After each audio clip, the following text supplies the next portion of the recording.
If we were to have a mission in the game space, it's that we want to bring the player to make them a participant in the narrative.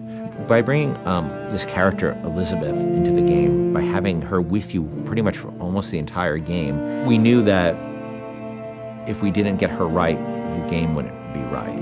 And she really is the emotional center of the game.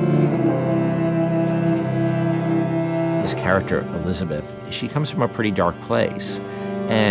But she's also got an incredible amount of enthusiasm for life. And when we found Courtney, I think we found somebody who could do both. I don't dance. Come on, let's go. Why? What could be better than this? It's so complex. I mean, you're talking about really trying to bring forth all the complexities of human nature that impact us because you're having to use only your voice to convey your entire, the character and what you're trying to portray. You have to put your entire body into it. So there are times when I'm doing voiceover work and I'm literally drenched in sweat because my body is working so hard.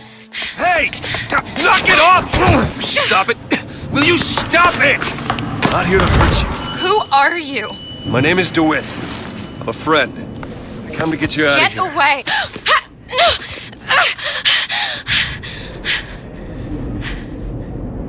Are you real? It's not these one-note emotions, and I think that's what was so important to us as a collaborative team, to be really putting forth a narrative that was strong and that was complex and that was, reflective of how deep and the myriad of emotions that the human beings experience. She really had a sense of telling a story and having a conversation with no words. If you're watching a silent film, you understand what's going on and you don't need words. We saw her and Sean's like, by the way, this is the girl. I'm like, oh yeah, that's the girl, absolutely. I had to really rely on my imagination and rely on what I was being told by, the director. Weird for me to see myself, literally, every movement that I did. Yeah. I mean, I see myself in it. I mean, it might not be my face, but the thing is she's actually in a world. When I did it, I was in an empty room. Yeah. They put me out into this giant sort of basketball court, it looked like, with stuff taped out on the floor that was sort of the imaginary, world. She had to do a lot of physical things that I probably wouldn't do in my everyday life, kicking some butt and, with a bat and beating the hell out of something. It just started to feel like it was my voice, I just really started to connect with it physically, and this voice was all one. I don't understand, how could we get there? The incredible voice acting and the incredible motion capture acting was the most useful and inspiring element that we could have had for Elizabeth. Liz will follow you around the world, and if you decide that you don't want to go where she thought you were heading, she can handle that really, really cleverly. She will stop if you stop. She will keep running if you decide that you're not interested in what you're doing here. She will be by your side no matter what you end up doing. The moment you come up against a character who's just sort of standing there, or behaves robotically, or behaves in a way that is so alien to what you'd expect out of a human being, you just shut them off. And you just say, oh, they're just a video game character. I don't need to worry about feeling anything about them. And so we tried a lot of things. We tried to make Liz have emotions so that she can react to things in the world and things that you do. For example, we might say that Liz will feel comfortable leaning against this wall, but she'll do so with her arms crossed.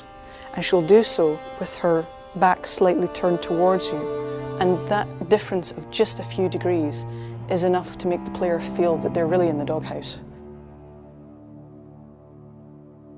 You're going to see her all over the place. You're going to see her on giant billboards in, New York and LA, and you're going to see her on TV ads. I said, okay, well, if we're going to find a person to play Elizabeth, I think we already have that person. Еще один из самых первых вариантов Элизабет, я сказала, боже мой, это же я должна ее сделать.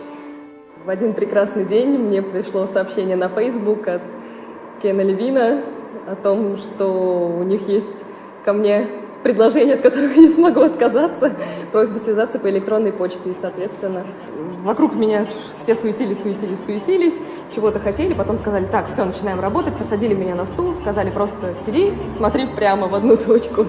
И опять начали вокруг меня бегать, снимая с меня скан лица. Я думаю, ну ладно, что, окей, хорошо. Я с этим справлюсь, а потом меня вдруг начали мучить, говорить, смейся, плачь, делай одухотворенное лицо, делай удивленное лицо. And all of a sudden we found this great character who existed in the space between the real world and the world of BioShock Infinite. There was a moment where we had people coming up to us and saying, Liz is awesome. I have a story to tell you about. And it was, everybody had their own unique stories because she was just doing systemic things. They could do the same thing twice. I actually get people telling me things that there's no way I could know about. Like, say there's one of the combats kicking off and they're having this incredible moment where they're running around the place and smashing someone in the face and blowing someone else up with a shotgun, and they've suddenly, a huge big boss man comes up and they just go click. Oh no. And then suddenly from the side, Liz goes, Booker, over here! You press the button, she throws it, you grab it and just go boom! And they come up to me and go, and it was amazing! It's like, yeah, me and Liz, we're gonna kick ass, we're gonna, nothing we can't do. That's right. Even if we just break that barrier sometimes, where people feel she's a friend or somebody going through this experience with them, then that would be very exciting for me. I really hope people fall in love with her. I fell in love with her. I forget she's not a real person sometimes, and I know Courtney really well, and I forget sometimes that that's Courtney's voice, and that's Heather's motion, and that's the team's other work, and she becomes a real person to me many times. And I think the reason we call her Liz internally is because she became a real person to us in a lot of ways. Elizabeth has been locked in her tower for however many years it was, and now instead she's going to be released from her secondary tower, which is our studio, and let loose in the world for real. And that's just an incredible feeling. Let's go! Come on, let's go! Come on, let's go right now!